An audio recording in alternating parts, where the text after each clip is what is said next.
All right, welcome back, everybody. Carter Rethwish, aka the Cardinal Cowboy. We are getting into it with regard to lawn care and landscaping. Dalton Lay in the building here. He's the owner, and he's a lawn care expert, landscaping expert for Dalton's Lawn and Landscaping. We were talking about some of the excitement you've got with regard. We showed a lot of the work you've done with lawn care, and now we're going to get into some of the landscaping side of it.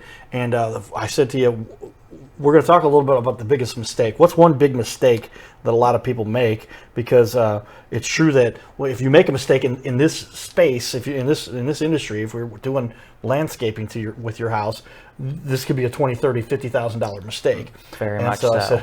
Let's take a look then at some of your work. And he says, show this picture. So the picture we've got up I'll put this out to the wide shot so we can see that. This is one where you could talk about a mistake and what's the biggest mistake some people make. So let's talk about this one a little bit. So the most important thing is just ensuring that you have a reputable company to begin with, and that they're insured and actually going through the right legal process with taxes. They're not hiding anything. Usually if you do that, that kind of is your first main hurdle. But the second is just knowing their workmanship and their attention to detail. The reason I had mentioned keeping this one up is because this is one of, if not the hardest style walls someone can build. This is a true dry stack retaining wall. As you can see, all of your blocks here are just rocks. Almost look like rocks you would dig out of your backyard. So being able to build a structurally sound wall with this is very, very difficult.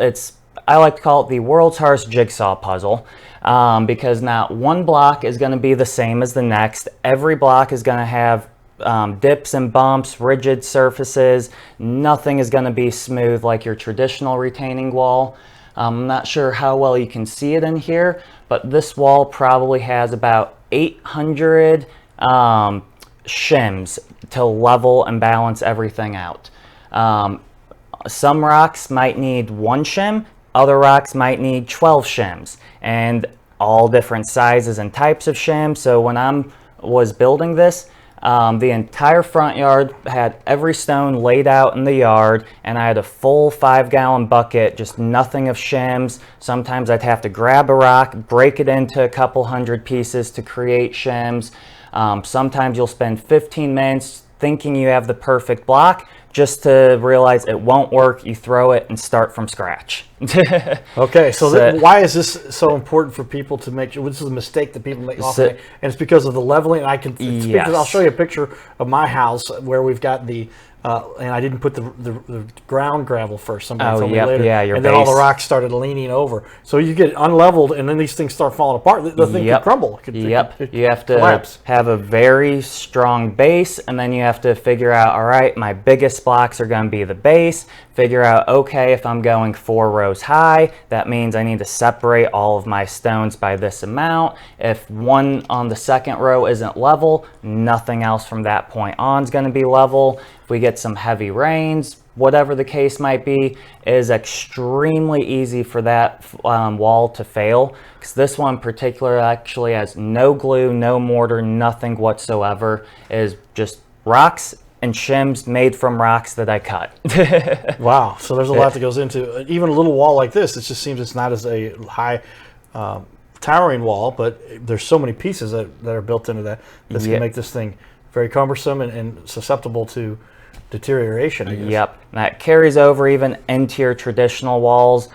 With those, a lot more people are capable of building it, but that's where doing a quality check on the company really comes into play. There's so many corners that can be cut, whether it's on the back end drainage. We run into a lot of old walls that don't have any drainage. So the reason for that is when it rains, all that pressure will build up on the backside. If you don't have perforated pipe for that water to fall in, it's going to build the pressure and eventually buckle the wall out. Push the wall out. And I've seen that happen to walls at Yep. a certain location. I won't say, but yeah, it fell forward because they didn't locked in. They had no drainage. Yep, So- And then going back on what you said with the base, that's when it's going to start tilting and settling and everything. So yeah, a lot of components that go into it, a lot of shortcuts that can be made by the contractor that the homeowner's more than likely never going to find out until it's too late. Okay. And then they're cleaning it up with a very expensive price. Yeah, just the repair and the tear down to get back to starting and then go and building everything from there. Yep. It's going to make this expensive. Okay. That's what we talk about when we're saying to help our guests, our viewers here, understand what are some of the mistakes that can be made. Let's talk a little bit more about some of the outside landscaping work you've done. And I know you've got, is this a different wall here? We'll take a look at Yes. this. Tell me about this. Now, this looks like this is sealed together? Or tell me. Yeah, so this is your traditional retaining wall with Windsor blocks. This is actually a customer that was supposed to be installed in November of 2022. Material problems, their project got completed, I believe it was March of 2023 this year. Okay. But yeah, I'd say that one was pretty much very basic block, just a really pretty face to make it look not basic. Absolutely. But the problem is if you exceed too high up, this wall is going to fail. It's not designed for it. Then you need geogrid. So walls in particular are very technical if they're going to last. And my goal is I never want to call back on any wall ever. Cool. You got another wall here, and this Yep. is using different type of blocks. What's Yep. different here? Pretty much same traditional Windsor style block. The difference between this and the previous is this is going to be called a beveled or three-way face, where the other one is going to be called a straight face. And as you can see, the sides flare in, almost giving you little steps to walk on. And this kind of goes back into what I was saying, like with the kids. Me in particular, always climbing up walls like that. Right. The amount of scraped knees I have from falling, I can't even begin to count. But the previous wall, as you can see, you're not climbing that. So honestly, right. very small, not a huge concern, but something to take into consideration. Yeah, you can see the difference there in the exposure. It's got a little three faces to it, where there's a little inlet cut in there for everybody. All right, another different finish Actually, here. the exact same block as the previous picture, just the straight face version versus the three-way. Gotcha. So, All right. Here we got, what are we doing here? Why did somebody put a bed of rocks in the backyard? Yep. So this is actually part of the picture with the original straight face there. This is, I'm sure you'll get to it, but we did the full landscape here on each opposing side of the fence line. Homeowner wanted privacy screening. So this was kind of a nice completion to kind of filling out that area, as well as removing the extremely difficult hillside that he has to mow every week. Gotcha. Oh, yeah, that makes that a lot easier, too. Yep. An aerial shot here. Yep. So yeah, I'd say the only thing missing here is on the flip side, we did the same edging all the way down. That's the picture that we were talking about, and we actually connected the one all the way up to the patio and then did a tie-in that stair step down into stone edging there, and that was focused on giving a different, unique look, but also aiding on the price, because when you're doing one block of edging, significantly less than a 3-foot high retaining wall. Right. Okay. That makes sense. All the exact same material on the entire property, that like a darkish navy blue, but different areas we used different products just to try and meet different budget needs. Cool. We got another example here. Tell us what's going on here. Yep. A little bit of a surround, keeping the curve going there, but round rocks and a different border. This, ironically enough, is the job I was mentioning that we had the 18,000 pounds of dirt get rained on. Oh, wow. Right where I'm standing is where it was at.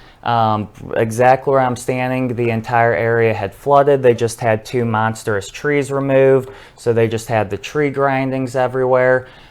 We came in, ripped out all of the old landscape, which is what you see here. Installed new stone edging around it, touched up the rock, and then actually did a full regrade of the yard, did a big drainage, French drain install, as well as regrading and sodding. And we actually wrapped pretty much all the way around to the other side of that sunroom in there. Okay. So most jobs that we do, we're incorporating multiple different components. We've got rock removal and new rock install, stone edging, grading, drainage, stump grinding removal, sod installation. So there's a lot that goes into this. Yes. A little bit more going on here. This is a good looking view of a wall. Yep. What kind of wall is this? Exact same material as that big job, but this is actually at my personal house. We had a very poorly built wall that was starting to fail, and ended up just wanting to make something different that kind of is a bit showy. Obviously, as the owner of a landscape business, I don't want a real basic, boring landscape. So we just did a nice 2-tier retaining wall here, give my girlfriend some planting space there on the side, and then just kind of a traditional top landscape there. Nothing crazy, but something different, kind of mix it up, give customers more ideas when we're discussing their project. Okay, good looking stuff. And then you've got some more. Yep. This is another side of that same wall we Yep, started off exact with? same wall, but that probably shows the shims a bit better in there. Okay. Yeah, you can see where there's not. Is there a shim? You can see those little pieces in the Yep, corners. so yeah, so you can pretty much anything that's not one of your larger rocks is a shim that stuck in. Okay. So yeah, just like to level that one rock out right there, you've got 2 giant shims and 1 small shim, and that's just what you can see from the front. Okay. Gotcha. That makes sense. Because you don't want a wall falling apart because you didn't shim it correctly, you didn't support it correctly. Yeah, I'm saying the goal is to hide as best as possible, but at the end of the day, when you're working with natural stone, you only get so much say-so. Right. So the biggest thing is making sure that all of the shims and rocks match the color.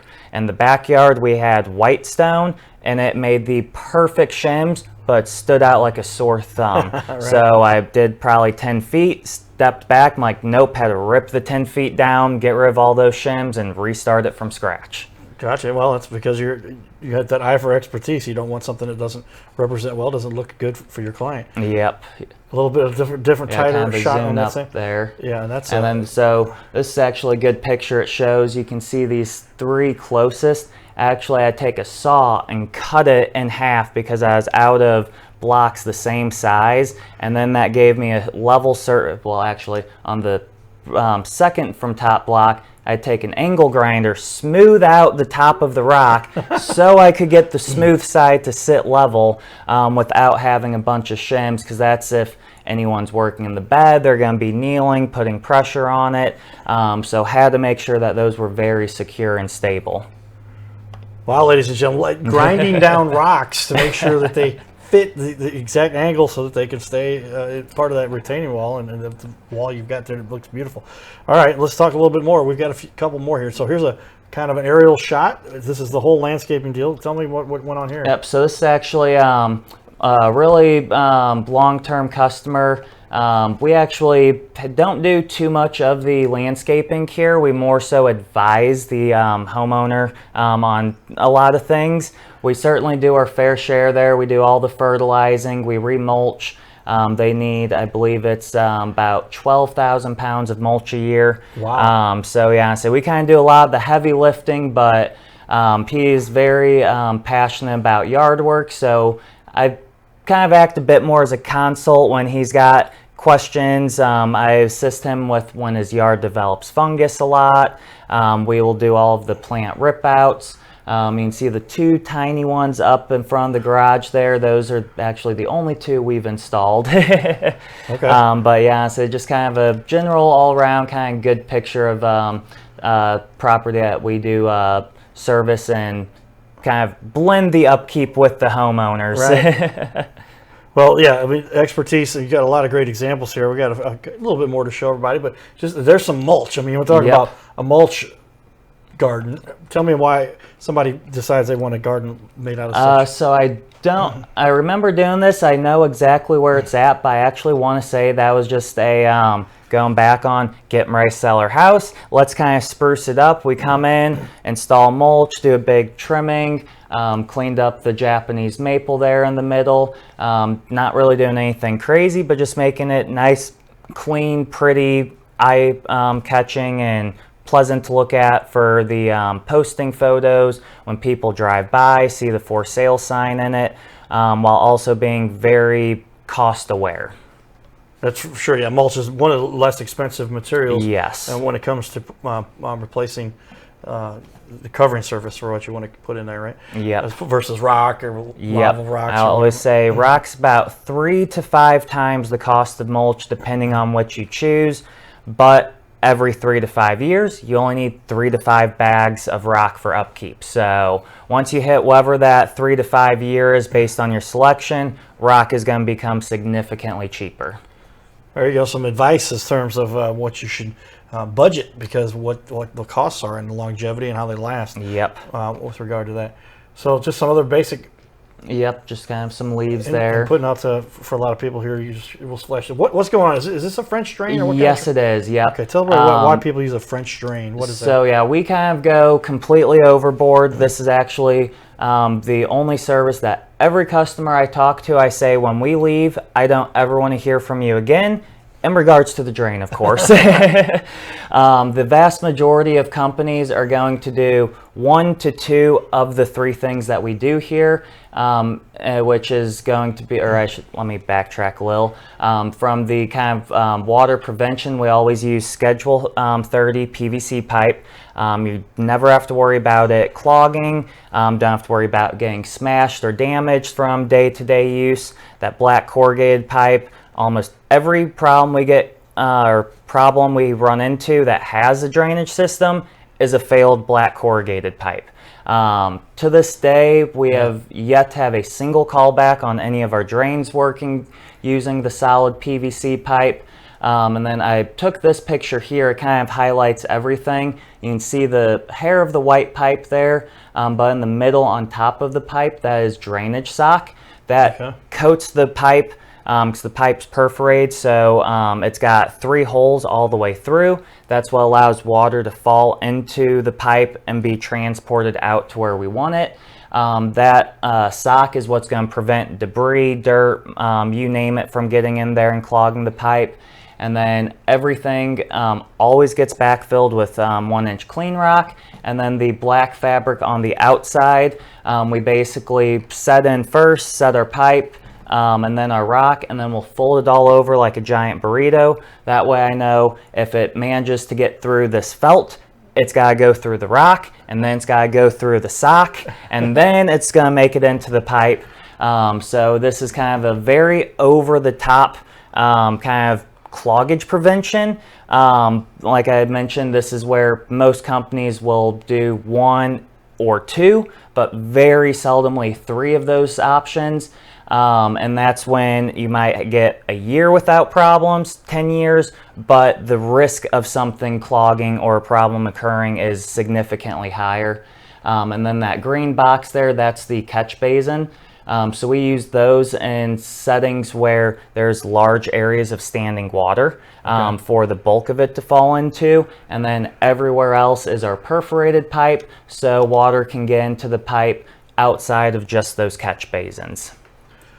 It's a mouthful, ladies and gentlemen. A lot goes into I'd heard of the term French drain. We had another guest on. Patrick knows this stuff too. You landscaper guys get into it, and he talked. French drain. It's a drain that's in France, right? No, it's actually specifically designed so that you can help the runoff water and exactly. And this here is actually a closed French drain versus an open. All that means is this exposed freely? Whether it just means we didn't put any sod on top, if it's underneath the rock bed. So here we're going to fold that up. We're going to put 3 to 4 inches of soil on top, and then seed or sod, whichever the customer decides to go with. But actually on the same job around the patio there, we did exactly this. But then after we fold the felt on top, we just put decorative rock over top, and then it looks like a normal landscape bed. That would be considered more of an open French drain. Gotcha. Well, there you go, ladies and gentlemen. That's a lot to take in there, but the French drains are an important component for how you manage your landscape. Yep. A little more rocks here. Yep. A pool. Yep. And going back on that same photo there, yeah. Yeah. and lots to go on there. Well, hopefully you guys gained a lot of insight there with regard to what goes into landscaping, because when you're landscaping a house, literally there are a million decisions to be made. You threw out terms or one after another after another. I'm glad I don't have to know all this stuff. Right? Yep. I've done a lot with my technical stuff to produce a TV show, but I think you got me beat there with all of what it takes to make sure that you're properly putting in. What you're dealing with there is very expensive too. Yep, and actually kind of going back on the initial question, you also have all of your utilities and underground obstructions to keep in mind. So we always have to call out dig right. If anyone ever shows up, especially with the machine, and your property has not been marked by dig right, that is the biggest red flag you can possibly run into. Okay. That is just opening every door possible for you losing your internet, losing your water, losing your gas, potential explosion. Don't think that really happens too much with the gas side, but if it's not marked, that chance is waiting to happen. Well, okay. Let's go into a little bit more about what you do, more of a community-based style stuff. And yes. You do some fun work with holiday lighting. We talked about maybe having you come down and do the lighting for our house we have in Fayette, Missouri. A bit of a drive, but pretty cool. I was kind of surprised, but it's not too expensive. No. Considering what all that goes into that. Do they provide the lights, or do you provide the lights? So I say basically from the customer's perspective, they need to call us, tell us where they want the lights, what color lights they want, and if anything ever goes wrong, whether a bulb goes out, the timer's not set properly, whatever the case may be, everything else we take care of. We'll purchase the lights. We actually custom fabricate them to each specific house. Wow. So even a lot of houses, as you can see here, say this garage is one strand that we cut, and then the rest is a second strand that we cut. There's no extra, we're not crunching bulbs the last 5 feet to try and use up 2 extra bulbs. You don't have a random strip running down the site because it's sold in 25 feet sections. It is all perfectly fabricated to each individual home. We actually have to put on our own male and female connectors to make our own extension cords and socket wire. If you go back one actually, like right between that red one on the peak and the furthest yellow, we actually have to put a 2-foot extension cord to run it through, and then we have to make sure that we hide it so you don't see it, short enough that wind doesn't catch and rip it off the roof. Everything is covered. We aim for a 24 to 48 hour turnaround. If anything ever goes wrong, if a bulb goes out, whatever it might be, you call us Monday morning, we're going to be out by Wednesday morning at the latest. No charge to the customer, and then we take them down at the end of the holiday season, and then we actually will store them year-round. Basically, we'll just wrap it all up. We'll put name, address on it, and then everyone gets their own individual tote that we store them in. So the following year, all right, here's John Doe's tote. Grab it. Let's go install John Doe's house. And come back and do it all over again. Yeah, exactly. Talk about hands-off, low maintenance for the consumer, the homeowner. Wow, that makes it very easy. Because I've done Christmas lights before. It's a lot of work. Yep. You got to hang them. You break one, and then the lights go out. You got to figure out where the break was. But even they are, what do they call those? With the series versus, the lights will stay lit, but you still have a patch that went out. Exactly. And you got to figure out where that went and how you feed those and all of that you take care of. Yep, honestly, we thankfully have yet to run into that. But if it were to occur, we'd actually probably just cut out that section. If it's 5 feet, cut a new 5 feet, reconnect to the existing one, or we just rip that whole strand out, install a new one. But yeah, I say as long as it is not damaged from kids, homeowners, animals, whatever, we pretty much will warranty and repair anything that you can come across. Some good looking work here too.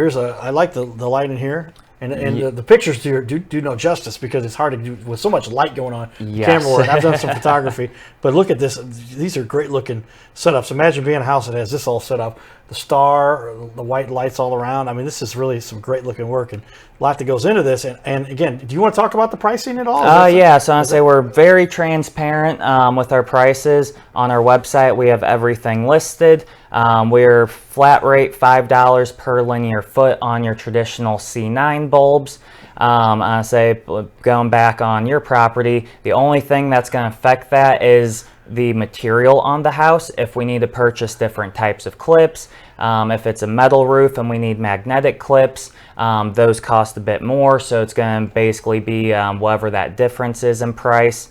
And then we do all 3-year contracts. So let's just say it's $600 for your first year. Year 2, it's going to be $550. Year 3, $500, and then you're locked in at that year 3 price pretty much as long as you don't skip a year with us and try and hire someone else. Okay, wow, you're on the ball there. Some great stuff. And if you want to do your hollow lighting and important information, we could do 3 shows with all the information that Dalton has here to share with us, everybody. But I got a couple more important questions that I want to ask you with regard to the overall business and what you've got going on here, because tell me a time when you really feel like you helped a client. I can imagine there's a lot of times people are going, holy cow. Give me an example. So this was actually last week's project. Okay. It was a family friend, or they actually didn't know that I owned a landscape business. So they had gotten a recommendation from someone. And honestly, it was the worst job I have seen in my life. I have never seen so many corners get cut, just like an all-around lack of knowledge on how to do just about everything. And the homeowner was basically trying not to cry every time we spoke with her. And I actually got a lawyer set up for it. It was that bad. But then we came in and thankfully, I was actually able to get the neighbor to follow through with her job so I could split delivery costs and everything, give the one customer a bit more of a break, being that she just paid for a full new install that half need to be ripped out and redone. So yeah, I'd say by the end, she was begging all of us, can I just hug you? I'm so happy. Like, we pretty much forced her to come out, be involved in the entire process. She had a big bubbler rock, which I actually think I have a photo of on there, if you wanted to pull that up. Is that under? Yeah, it should be one of these. Yep, so up there on the top there, yeah. Oh, that's good looking. So I say she had picked out that bubbler in particular. The previous company, out of the blue, got the monstrous one in the back there. Didn't match anything. So when we came in, I was like, hey, I don't want there to be any chances. You go ahead, you pick out and order the bubbler rock that you want. We can pick it up or you can get it delivered. She picked out actually all of the stone here for us and everything. And we basically come in and install it. So when we know there's a situation, really prioritize client engagement. Tell me how somebody gets to work with you. Is he just go to your website, call you? Yes. Tell me. So yeah, I say website and or phone call is definitely going to be the best approach. We recently started doing a virtual quote, which if you call, we can send you the link, or you can do it through the website on your own. Thank you, ladies and gentlemen. We're running out of time to get a hold of perfect. you. DaltonsLawncare.com. You're enjoying the Little Castle Show. Get it.